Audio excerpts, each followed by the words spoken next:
Soy director y conductor del programa La Nueva Ruralidad y fundador de Creandino, este laboratorio de innovación desde donde diseñamos proyectos y dialogamos sobre procesos rurales, basados en diagnósticos reales, participativos, en gestión pública y comunitaria. Somos el puente entre la comunidad local y quienes toman las decisiones, ejecutan, regulan y aprueban la política pública rural, aquella que en muchos casos apenas existe. Regresamos en nuestra tercera temporada. Les invitamos a que nos sigan en redes sociales. Muy buenos días, queridos, queridas, eh, aficionados a los podcasts y contenidos desde Creandino. El día de hoy es un día especial, hoy domingo 19 de octubre, porque hoy arrancamos con esta serie planificada por varias organizaciones, Quito Milenario y La Lo Verde. Ya les voy a ir nombrando a quienes están vinculados a la gestión, a la investigación, a proponer desarrollo sostenible alrededor de esta montaña mágica, de esta montaña sagrada que es el Ilaló. Y justamente hoy iniciamos esta serie de 4 capítulos que la han denominado los organizadores pues Ilaló, histórico, paisaje histórico y cultural. Y justamente vamos a determinar, más allá del tradicional paisaje que conocemos, del paisaje ambiental, hay otro cultural, y ese es el que hoy pues ha convocado a nuestra primera invitada. Les voy a presentar, ella es Cintia Andrade. Cintia, ¿cómo estás? Buenos días, Fabián. Muchas gracias por estar aquí en tu espacio. Claro, este es de todos, pues bienvenidos a Creandino, Cintia.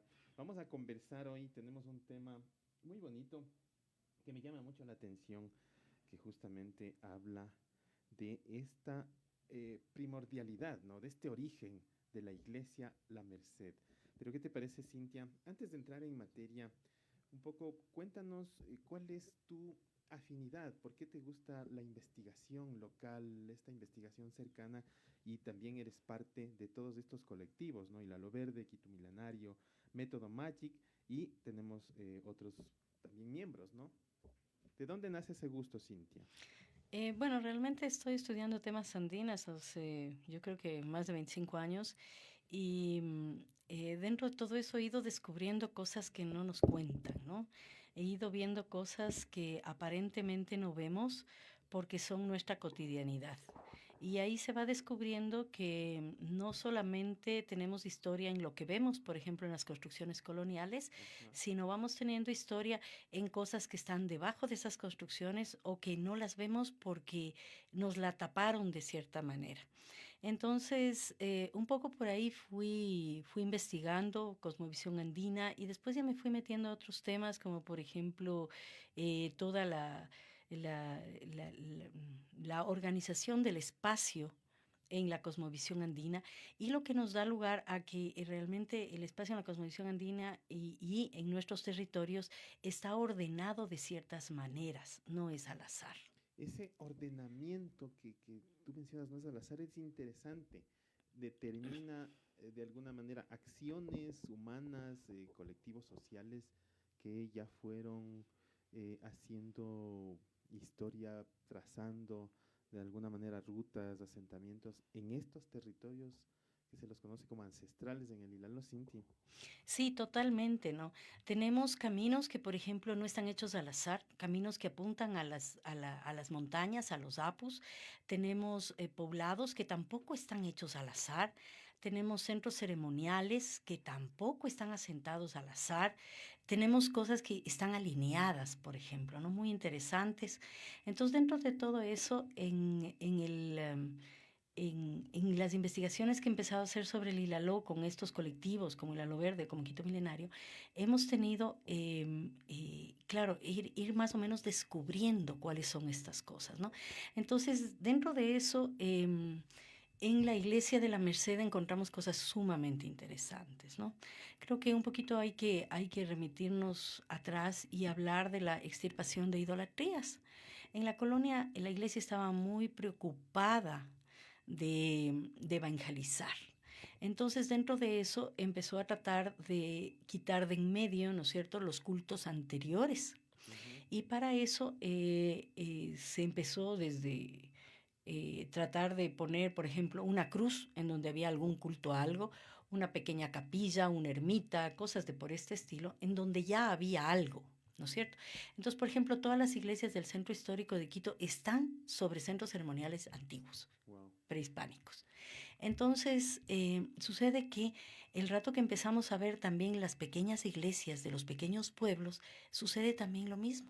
Hay un patrón similar que obedecerá a ocultar tal vez estos espacios ceremoniales, espacios de Y yo creo ritualidad que es anterior. ocultar, pero también es sobreponer, ¿no es cierto? ¿Ya? Porque a la iglesia creo que le costó bastante imponer su religión. Entonces, un poco se trataba de usar lo que ya existía para sobreponer ahí encima. Ujú. Entonces, por ejemplo, vemos en muchas iglesias que se usa el sol, ¿Ya? ¿ya?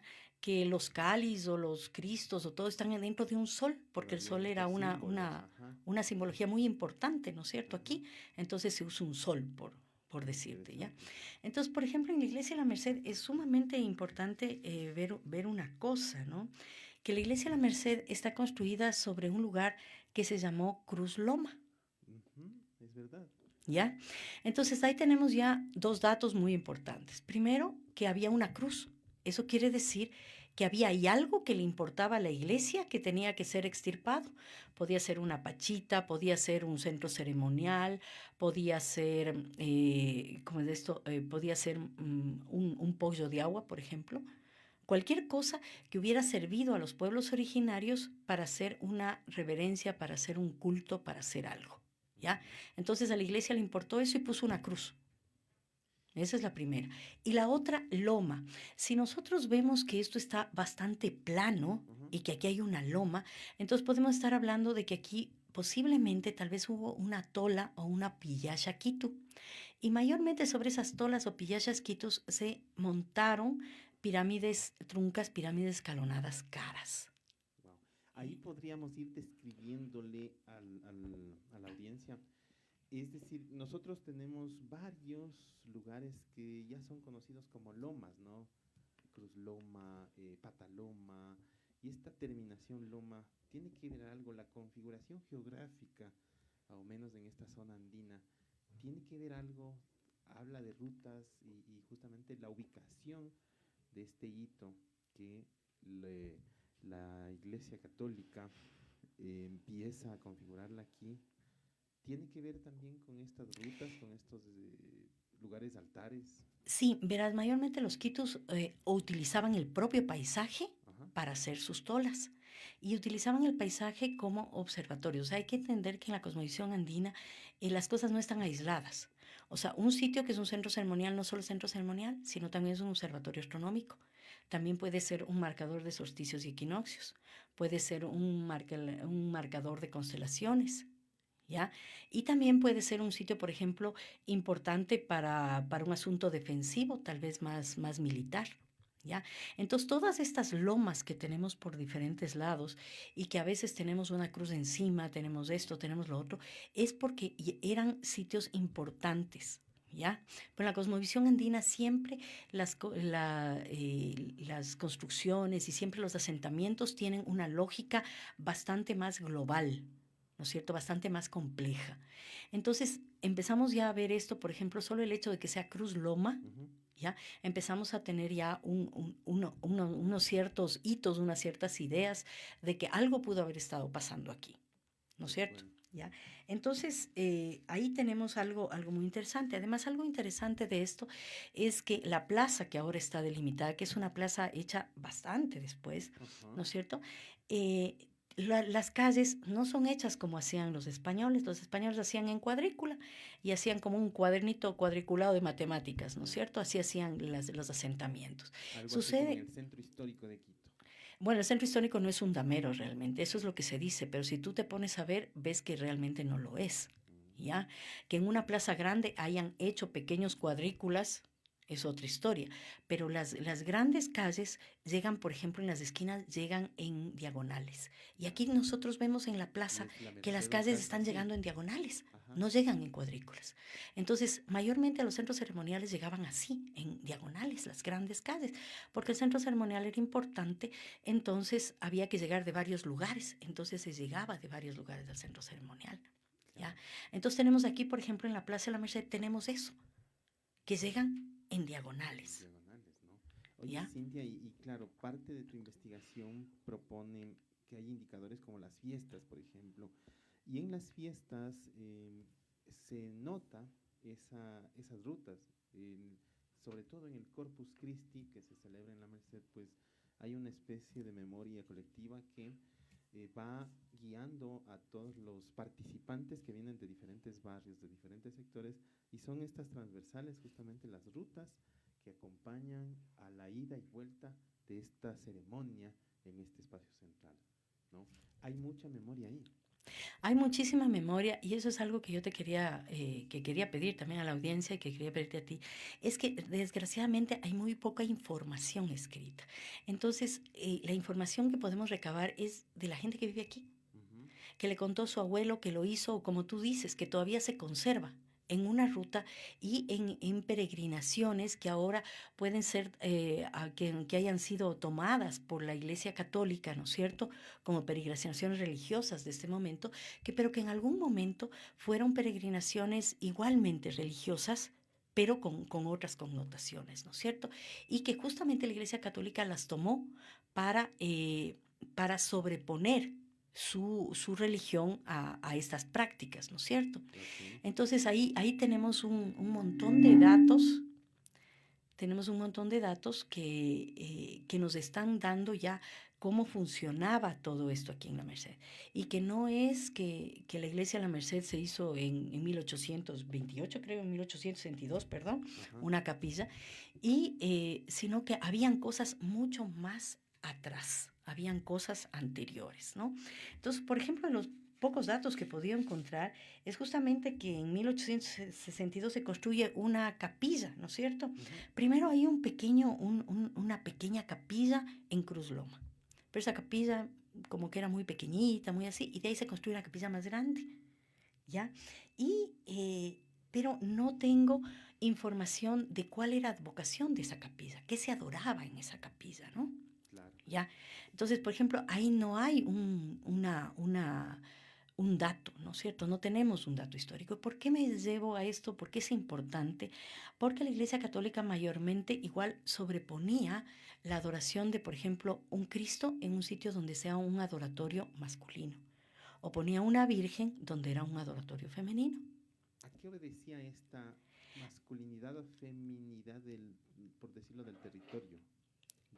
Simplemente porque en la nota andina siempre se habla de una paridad, ¿no es cierto? Entonces hay una cosa masculina y hay una parte femenina. Mayormente en las montañas también son a la vez femeninas y a la vez masculinas.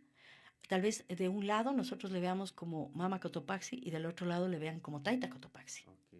¿Ya? Del Pichincha también tenemos un Ruco Pichincha, ¿no es cierto? Como un Taita, pero tenemos una Cruz Loma, que es una Mama, ¿ya? Entonces siempre hay esta dualidad en la cosmovisión andina. Ujú. Entonces habían sitios donde eran femeninos y habían sitios donde eran masculinos, ¿No? ¿ya? Entonces hay sitios femeninos por preponderancia y además son arquetipos hasta universales, ¿no es cierto? Por ejemplo, sitios femeninos son las grutas, son las quebradas y es el agua. Exacto, te iba a decir, ahí está la relación con el agua. Con el agua, Mm. exactamente, y es el agua. El agua tiene que ver mucho con lo femenino porque lo femenino tiene que ver mucho con la sanación, tiene que ver con la purificación, tiene que ver con la vida y con la muerte. Y la vida y la muerte se hace mucho con relación al agua, Mm. ¿ya? También las grutas, las quebradas, son sitios del Ucupacha, o sea, del mundo de abajo, que no es el infierno católico, Exacto, el Ucupacha es el cómo, Ucupacha. cómo fue considerado antes de la configuración católica, que quiere decir el infierno, los pecados, la maldad, el cielo y el infierno. ¿Qué era el Ucupacha originalmente? El Ucupacha es la tierra. Ajá. Y en la tierra hay vida, pero también hay muerte. La semilla tiene que morir para dar esa planta. Mm. Nosotros morimos y volvemos a la tierra, pero también la estamos abonando. Estamos otra vez y vamos a volver a nacer de otra Es un forma, renacimiento, es una forma, claro, más ¿ya? orgánica de mirarle a la vida. Entonces, la vida y la muerte también en la cultura andina, la muerte no es un castigo, ¿no es cierto? Sino es parte de la vida, es parte del ciclo de la vida, ¿no es cierto? Ujú. Y además en el Ucupacha o en la tierra están los ancestros, ¿ya? Están los ancestros y también está nuestra comida, está nuestra vida, está la tierra y está el agua. Qué increíble. Esta relación con la muerte un poco me convoca a lo que ya casi es coyuntural, ¿no? La celebración del Día de los Difuntos. Cómo nuestros pueblos andinos, la Merced, celebra, le mira, tiene su mirada de la muerte. ¿Qué pasa con la muerte, con la tierra, justamente, con las almas que tal vez ya esto lo podemos reflejar en las fiestas de Semana Santa? ¿Cómo está configurada la muerte? Las almas en pena, las almas santas, las almas... Claro, felizmente somos pueblos mestizos Ajá. y felizmente hemos mezclado muchas cosas, ¿ya? Entonces, tenemos muchas creencias que vienen de la religión católica, ¿no es cierto? Como un cielo o un infierno, pero también tenemos creencias andinas como que hablamos de un Hanampacha del mundo de arriba y de un Ucupacha del mundo de abajo. Necesariamente ninguno de los dos es malo o bueno, simplemente están ahí. Y el Caipacha, que es el mundo en que nosotros habitamos, ¿no es cierto? Entonces, cada uno de estos mundos tiene sus dualidades, tiene su parte positiva, su parte negativa, su parte buena, su parte mala, si queremos verlo así. Y no necesariamente hay esta contradicción como existe para la Iglesia Católica, ¿no es cierto?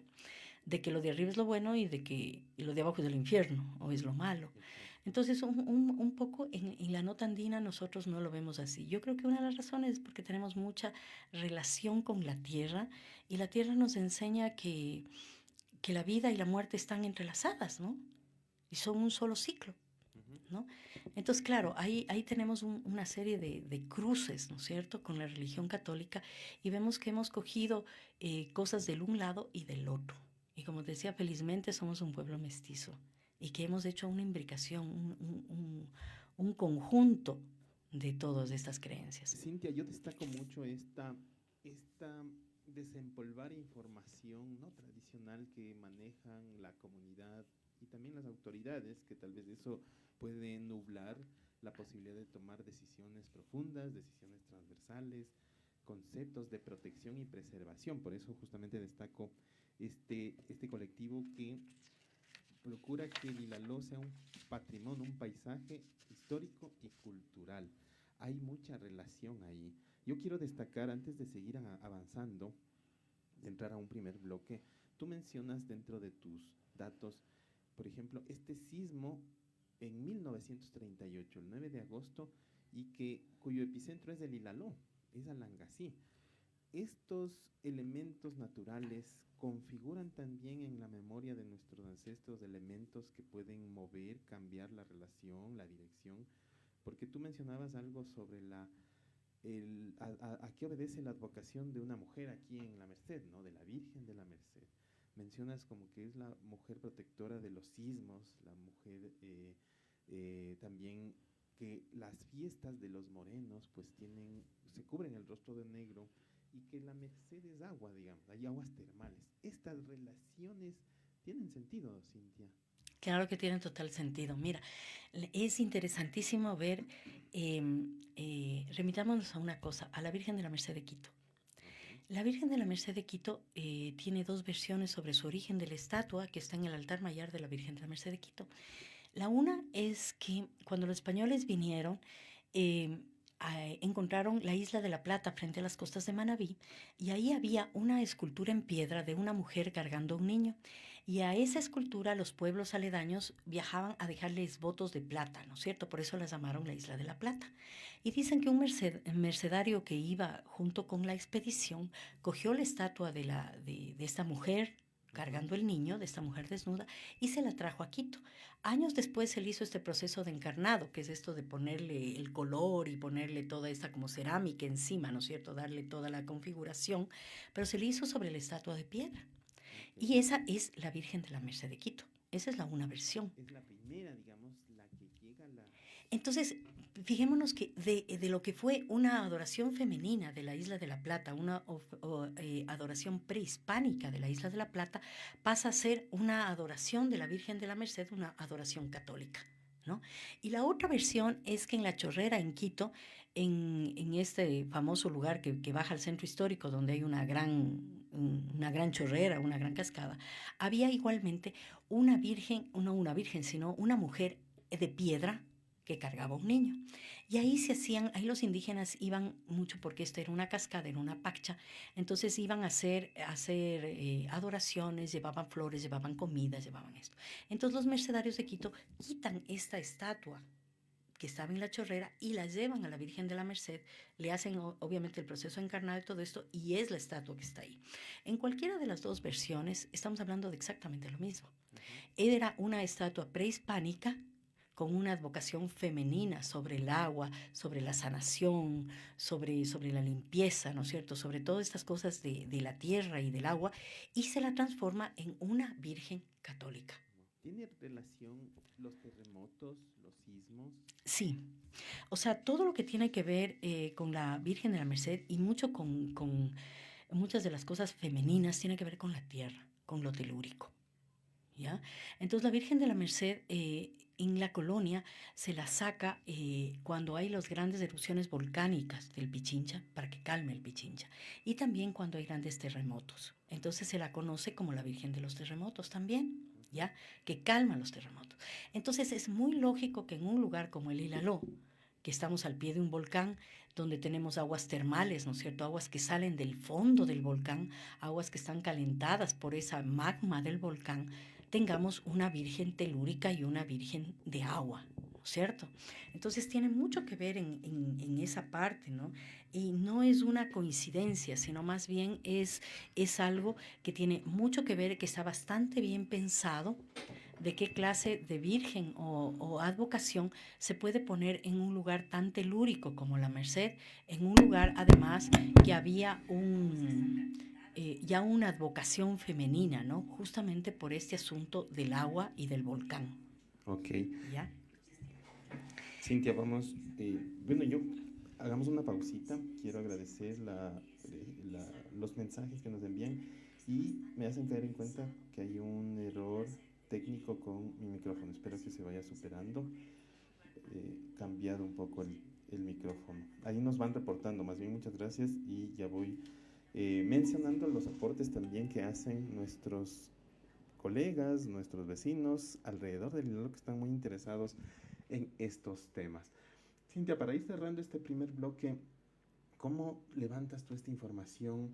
¿Has encontrado en el sector adulto de la Merced todavía recuerdos, todavía información, memoria? Encontré una cosa interesantísima en una visita que hicimos al santuario de Lourdes. Una señora Ango, muy amablemente del sector, nos contó un asunto. Nos dijo que, bueno, esa era la gruta de Lourdes, Wow. de la Virgen de Lourdes, y que atrás había una cascada. Originalmente la Virgen de Lourdes en Francia se origina en una gruta. Y después de visitas de a la niña que se le aparece y toda una serie de cosas, empieza a brotar agua de esa gruta. Y esa agua se convierte en un agua curativa, en un agua de sanación, ¿no es cierto? Que hasta ahora los fieles van a la gruta de Lourdes a ver eso y a coger esa agua y a sanarse con esa agua, ¿no es cierto? Entonces sucede que aquí, en la entrada de la comuna de San Francisco, donde está esta gruta, esta pequeña capillita, Claro, ¿no? es la puerta al Ilaló prácticamente de Ya, la comuna. exactamente. Entonces, en donde está esta virgen, ahí entramos y vimos, claro, que hay esta pequeña cascada, ¿no es cierto? Sí. Atrás, que es una gruta, que está dentro de una quebrada, está la cascada, ¿no es cierto?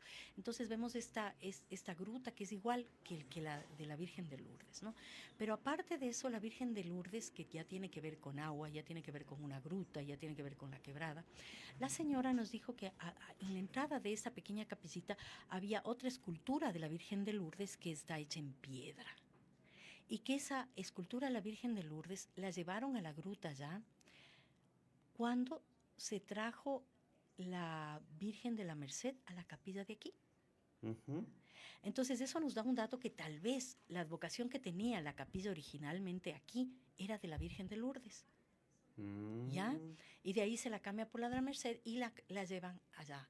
Pero también es interesante que esa Virgen sea de piedra, ¿no? claro. También es interesante eso, ¿no? Porque además son vírgenes telúricas, o sea, son vírgenes que vienen de abajo. Mayormente en toda la colonia se hicieron las esculturas de madera, no de piedra, ¿ya? Entonces es muy interesante que estas vírgenes de la Merced vengan de esculturas de piedra, porque son vírgenes telúricas y también vienen de ahí. Entonces son Ok, un montón de cosas que nos están dando datos de dónde viene, por dónde vienen las cosas, ¿no? qué Entonces, ¿cuál interesante. era el origen de este sector? ¿Cuál era la vocación de este sector? ¿No es cierto? Qué bien. Cintia, vamos a hacer ahí una pausa porque hay información muy interesante. Yo sé que a la Merced le interesa mucho conocer más a profundidad, entenderse mejor su territorio y pues yo creo que aquí hay mucha información. Queremos agradecerles a las personas que nos siguen, que siguen esta transmisión y dejan sus mensajes. Al inicio del segundo bloque vamos a empezar por allí, mencionando sus mensajes. Si tienen preguntas, si tienen sugerencias, son bienvenidos y bienvenidas. Y vamos a hacer un pequeño receso y regresamos. No se desprendan de esta transmisión.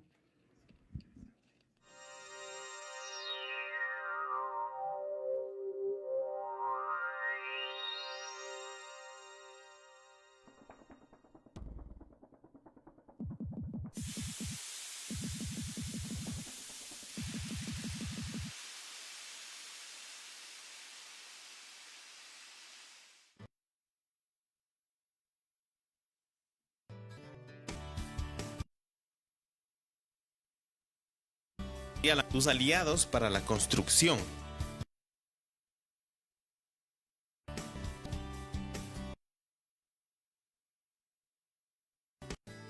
Te entregamos el mejor bloque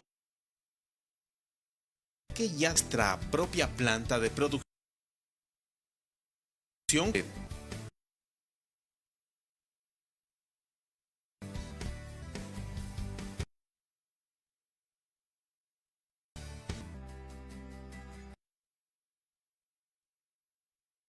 FFC.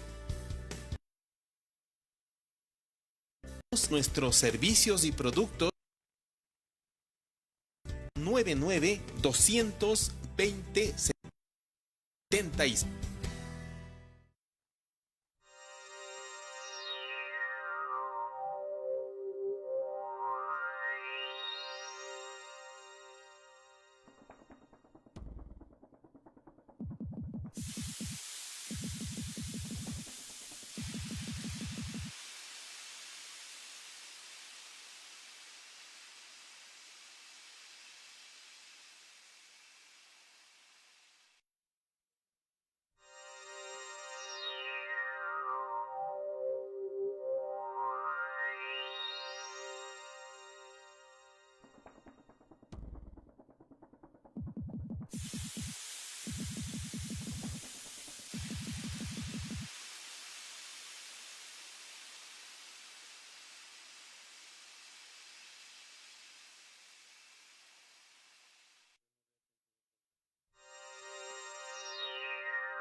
Muy bien, gracias a quienes siguen este primer podcast. Recuerden al final compartirlo. Esta es una información de bolsillo. Ustedes pueden compartir a sus grupos de WhatsApp, a la familia, a dirigentes, a personas que están interesadas en conocer mucho más del Ilaloi y agradecer pues a quienes están conectados.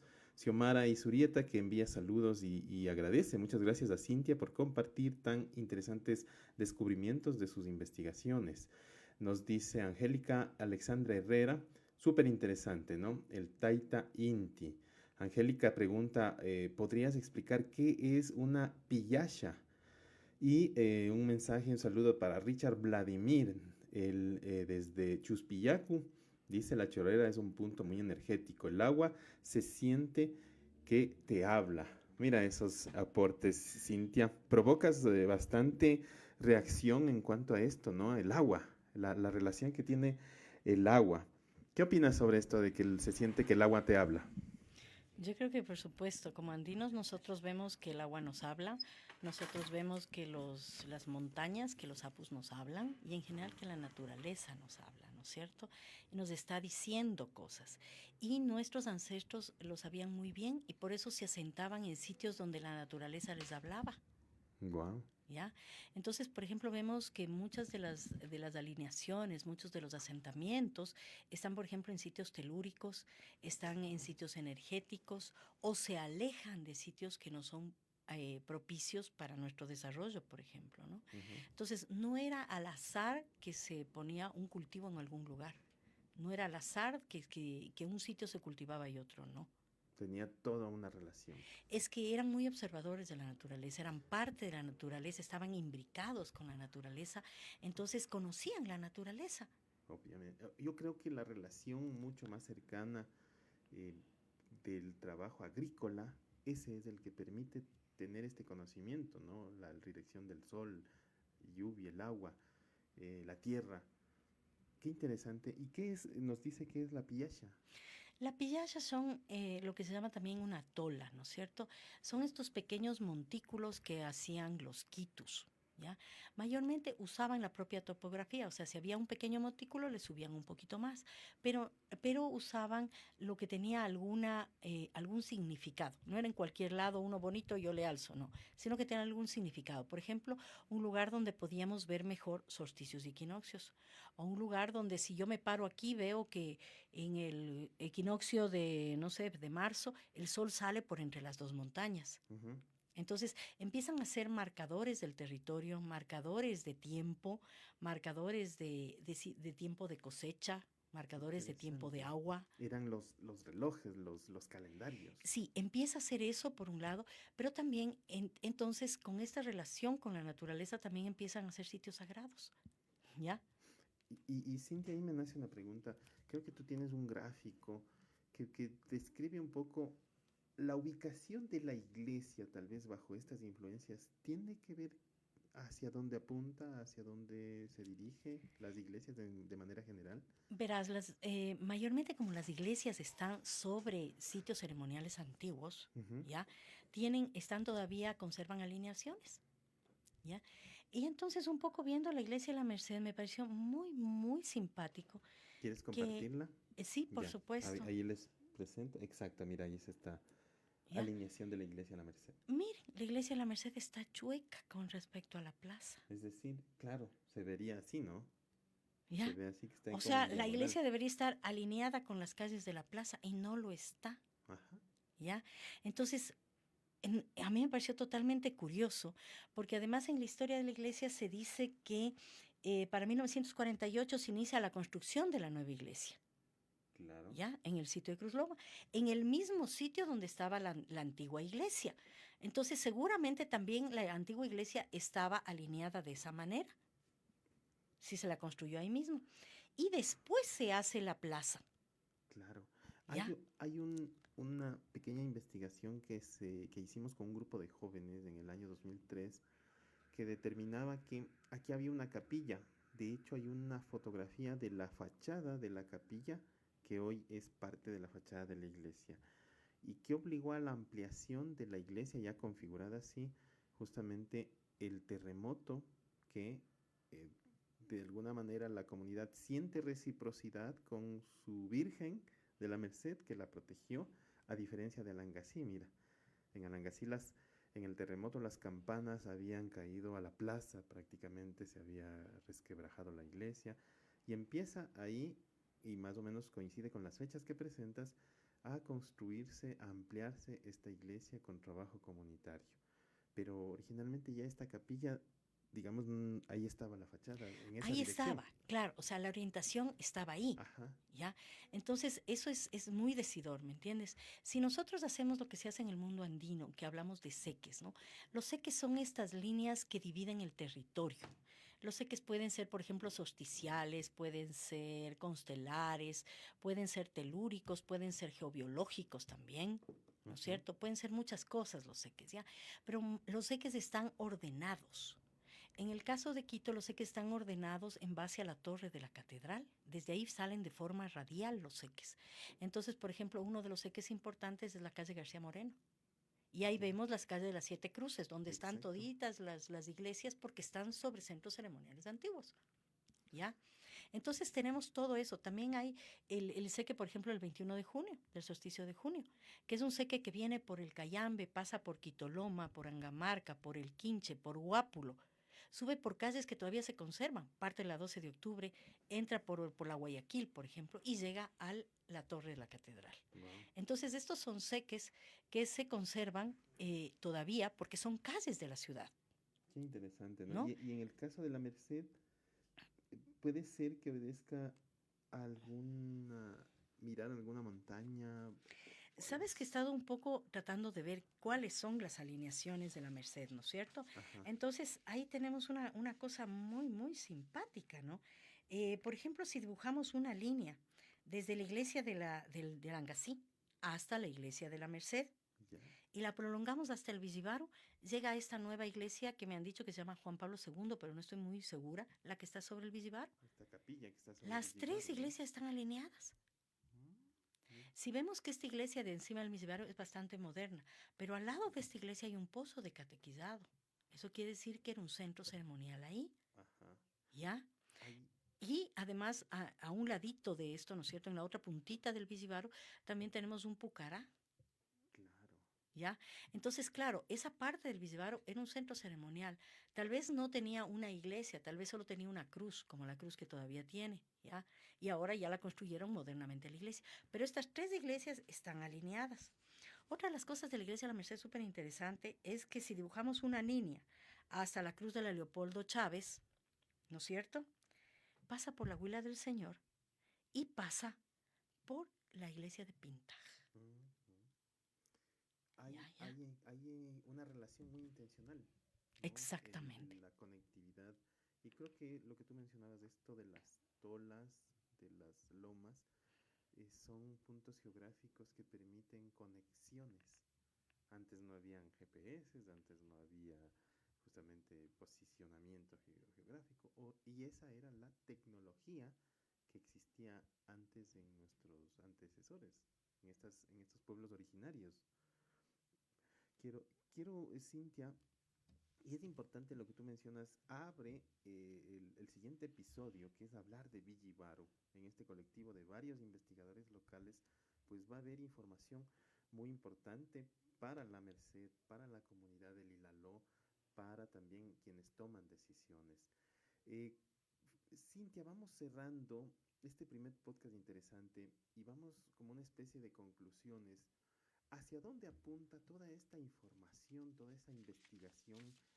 ¿Por qué le sirve al ciudadano, al morador del Ilaló, conocer dónde vive y cómo se vivía antes? ¿Sí? Yo creo que no solo por identidad, Ajá. o sea, no solamente llega a eso, sino por una proyección a futuro. Qué somos, quiénes somos, cómo podemos entendernos para poder hasta proyectarnos, ¿no es cierto? Entonces, si estamos hablando de un sitio de agua, de un sitio femenino, de un sitio de cultos a la tierra, de cultos al agua, ¿no? De advocaciones muy, muy femeninas al respecto, también podemos empezar a buscar, porque yo realmente he hecho un pequeño raspadito nomás de Ujú. las cosas, ¿no es cierto? ¿Dónde estaban estos templos ceremoniales?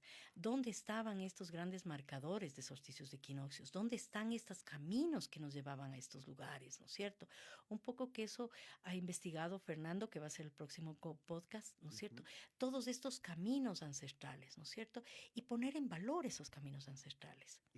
Y Excelente, hasta para poner en valor no solo por un asunto cultural, sino hasta por un asunto turístico, claro. un asunto hasta que nos reditúe en una nota económica de un turismo. Entonces, que la gente no llegue solo a Merced a bañarse en la piscina, sino que conozca toda una historia, que pueda hacer un camino, que pueda llevar al Visibaru, que pueda ver las alineaciones de la iglesia de la Merced y de la iglesia de Alangasí, por ejemplo, que pueda ver toda esta clase de cosas, que pueda entender lo que es un sequiandino, que pueda entender lo que es un solsticio, un equinoccio, que pueda pararse en una loma y que uno le diga, mira, por ahí, justamente entre las dos lomas, entre el sol en un equinoccio, entre el sol en un solsticio. Esta posibilidad geográfica que brinda el Ilaló y que se vuelve como sanadora, Otro de los organizadores justamente es este colectivo, Ciudad y Reserva Planetaria de Luz, Volcán Ilaló.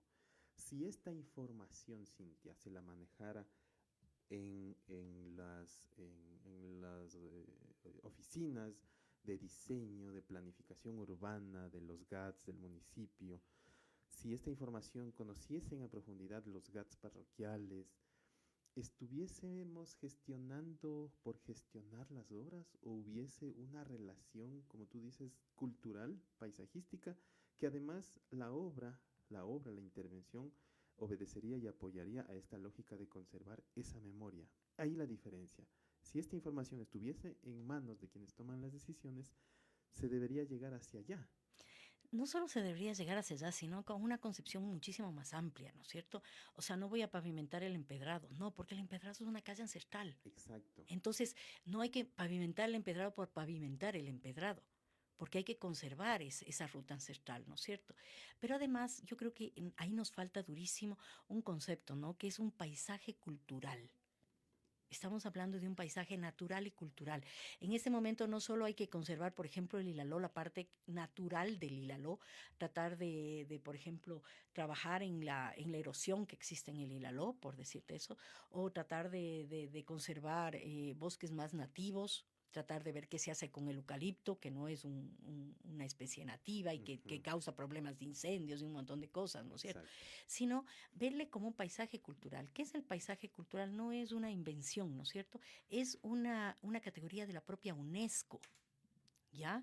Entonces nos permite ver que ese paisaje natural ha sido un paisaje que ha sido modificado por el ser humano y modificado por el ser humano a veces durante milenios, como el caso de aquí del Ilaló, ¿no es cierto? Claro. Un ser humano que ha ido modificando y que ha ido dejando su huella en el camino, en la pillacha, ¿cómo es esto? En las escaleras que podemos ver, en los escalones que vemos en muchas partes, ¿no es cierto? En centros ceremoniales, en poblados, ¿no es cierto? Entonces, ese paisaje cultural que implica no solamente el paisaje como lo entendemos, el montecito o la terma, Claro. ¿no? Sino el hombre, la persona, con todo ese bagaje cultural que tenemos. La Entonces, con la relación que comida, tiene. por Claro. ejemplo, con la comida, las fiestas, por ejemplo, con lo que tú decías, ¿no? Estos recorridos ancestrales que todavía se conservan, estas cosas bellísimas que tienen ustedes, como por ejemplo la mama paya, que es otro símbolo femenino súper fuerte, o por ejemplo que la gente se pinte de negro la cara, ¿no? Entonces, ¿por qué? ¿De dónde sale eso? ¿Qué significa eso, no? Entonces, perdón, entonces estamos teniendo ahí cosas mucho más profundas, cosas que vienen mucho más atrás y que tienen que ser rescatadas. Excelente. Cintia, yo valoro bastante y quiero aprovechar que podemos transmitir, compartir toda esta información valiosísima. Angélica Herrera está muy pendiente de este podcast y nos pregunta, dice, por favor, ¿se avisora algún tipo de interpretación geobiológica de mayor antigüedad en el sector de la Merced? Realmente no lo sé. Yo creo que la Lo Verde está trabajando en muchas Ajá. cosas, ¿no?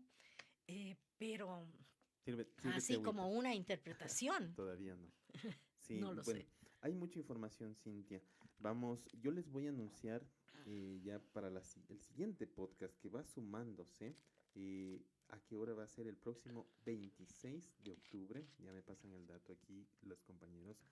Y al finalizar este primer episodio que va a sumar un capítulo de 4 y esta información acumulada, pues muy bien se la debe distribuir.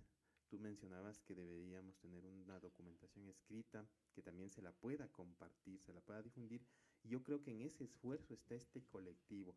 Finalmente hagamos referencia a este esfuerzo que está haciendo este colectivo del cual tú eres parte y cómo estas investigaciones, este talento local está permitiendo mirarle al Ilaló de otra manera. Es decir, hay una defensa no por defenderla, sino porque hay aquí información, hay vida y la comunidad debe recuperar esa relación que tenían sus ancestros. Sí, Cintia.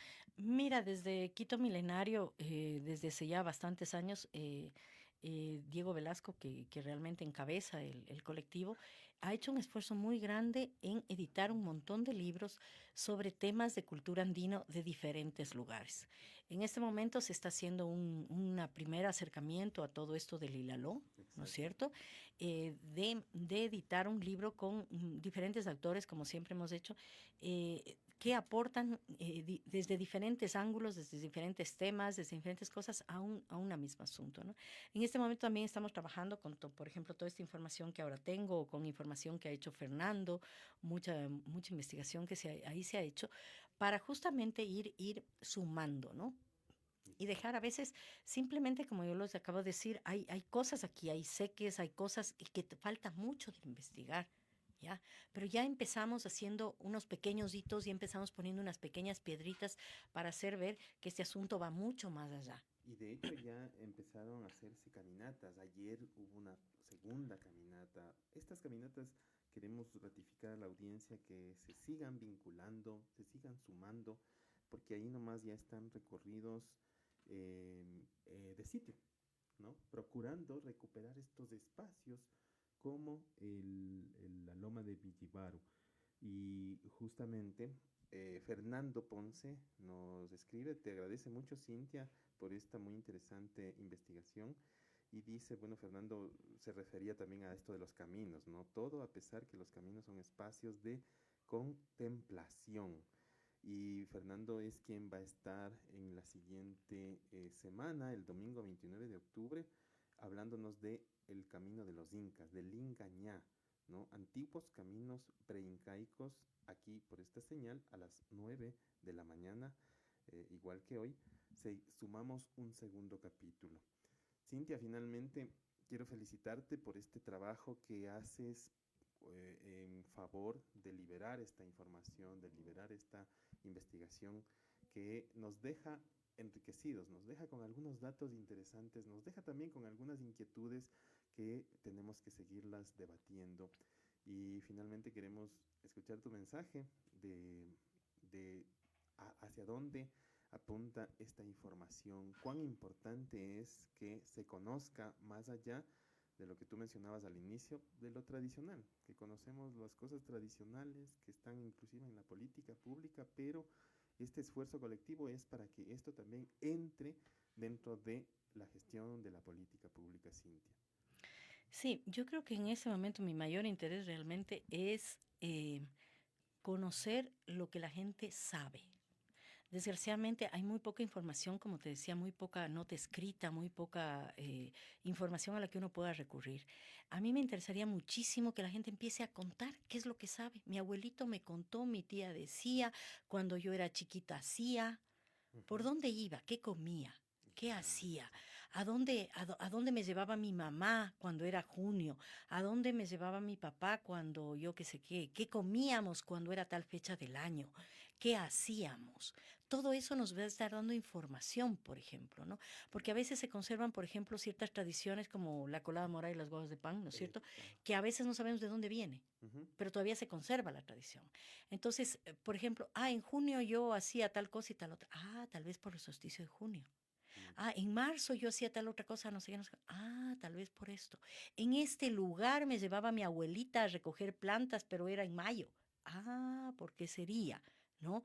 Entonces, esa clase de cosas a mí me interesan porque esa es justamente el conocimiento de la gente del lugar y que no está en libros y que no está recogida y que se va perdiendo con las generaciones, ¿no es cierto? Ujú. Entonces, eso sería interesantísimo que la gente pueda escribirlo y que realmente eso lo empecemos a sumar también a todas estas investigaciones, ¿no? Nos podemos volver investigadores domésticos de casa, por decirlo así, porque si aprovechamos las reuniones familiares, si provocamos, y creo que esto es sanación, esto es ser parte de vivir en el Ilaló, la conversa, la palabra, el lenguaje puede permitir seguir aportando más a este debate que esperemos, esa es la intención de difundir, ¿no? Que se amplíe el Que se debate. amplíe. Y finalmente, pues nos envían mensajes em, Diego Velasco, que también va a estar con nosotros con un tema muy interesante, que es el Villibaru Central, y Silvia Quizaguano, que también está muy pendiente. Hay una pregunta que finalmente menciona alguna relación entre las vírgenes de los diferentes sitios de las Mercedes. Tú ya lo mencionaste algo, ¿no? Sí, o sea, las dos vírgenes que a lo menos yo conozco son la de Lourdes y la de la Merced, Exacto. son vírgenes telúricas, son vírgenes de agua, ¿no? Ajá. Otra de las cosas son vírgenes de misericordia. Ah, caramba. Y eso es muy femenino también, ¿no? Son vírgenes que tienen una advocación cuando las cosas van mal. Por eso la Virgen de la Merced es una virgen telúrica cuando hay terremotos, erupciones. Pero también es la Virgen de las Fuerzas Armadas, Exacto. Que ha ¿ya? sido apadrinada por las Fuerzas Armadas, ¿no? Exactamente. Y tiene una nota interesantísima que cuando Sucre estuvo en el Pichincha, pidió la protección de la Virgen de las Mercedes y cuando ganó, le entregó la espada del triunfo a la Virgen de las Mercedes en Quito. Ajá. ¿Ya? Entonces, y desde ahí viene todo un asunto con las Fuerzas Armadas, ¿no es cierto? Es una historia bastante larga sobre este asunto de las Fuerzas Armadas, pero desde ahí viene eso, ¿no? Entonces, claro, es una virgen que se le pide en momentos muy álgidos, se le pide ayuda, ¿no? Qué bien. ¿Ya? Entonces es muy, muy interesante que se venga aquí a la Merced, a un lugar que aparentemente también es volcánico, es difícil, ¿no? En cierto sentido, ¿no? Ujú. Por lo fuerte del lugar, por lo volcánico. Además, también estamos muy cerca del Cotopaxi, ¿no es cierto? En erupciones del Cotopaxi, cosas de estas. Se le pida a esta Virgen, se tenga esta advocación de esta Virgen. Es muy Qué interesante increíble. eso. Qué increíble y muy interesante además. Em, Se cierra así este primer capítulo con una apertura de nuevas inquietudes y que van a irse sumando en este transcurrir. Y justamente voy a reforzar, me pasa Mavi, esta información importante, que el día de ayer se realizó, pues el 18 de octubre, una caminata patrimonial por el sector del Remanso entre estas dos lomas de Villibaro, donde Cintia mencionaba la presencia de esta capilla también, ¿no? Guiada por Diego Velasco, interpretando nuevas manifestaciones de la morfología del lugar, ¿no? Asistieron varios líderes barriales. Qué importante y destaco yo la presencia de los líderes barriales porque ahí también vamos llevando este debate a los barrios, a las asambleas barriales, que en definitiva son quienes estamos asentados alrededor del Ilaló. Y gracias a Silvia Quisagona también que te envía saludos, Cintia, datos muy reales que van tejiendo nuestras raíces. Estos son los espacios que necesitamos como Creandino. Entonces, finalmente, Creandino ayuda a la difusión, a la educomunicación de este contenido muy valioso. Esperamos que les haya servido de mucho. No se olviden compartir, seguir compartiendo esta información, que llegue a más personas del debate y les esperamos la próxima semana con este nuevo podcast. Ahí estará con nosotros Fernando Ponce y hablaremos sobre el Inga Ñancuna. Inga Ñancuna, mira, estos dos términos, creo que es camino y territorio, cuna. Muy bien.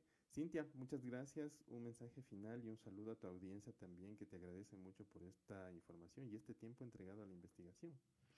No, muchísimas gracias por el espacio y muchísimas gracias por estar en el espacio, ir al espacio, difundir esto.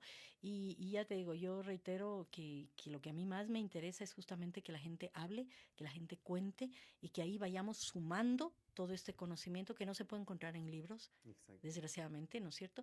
Entonces, sumemos para poder justamente recopilar este conocimiento, hacerlo nuestro y difundirlo. Chévere. Cintia Andrade, muchas gracias por llegar a Creandino y mostrar toda esta información muy valiosísima. Y a ustedes, gracias por su compañía, por sus mensajes, por compartir esta información. Y gracias a los organizadores, a el colectivo Hilalo Verde, al colectivo Quito Milenario, a Método Magic y Ciudad y Reserva Planetaria de Luz, Volcán Hilalo. Miren, todo esto va configurando ya un turismo de sanación, un turismo territorial muy bonito, que esperemos que la cuna sea la Merced y se siga provocando este movimiento social alrededor del Ilaló, como una especie de defensa y protección humana, ¿no? Un buen día, muchas gracias por compartir esta señal de Creandino y no se olviden de seguirse sumando a esta página para que su alcance siga llegando a más hogares. Un buen día, muchas gracias.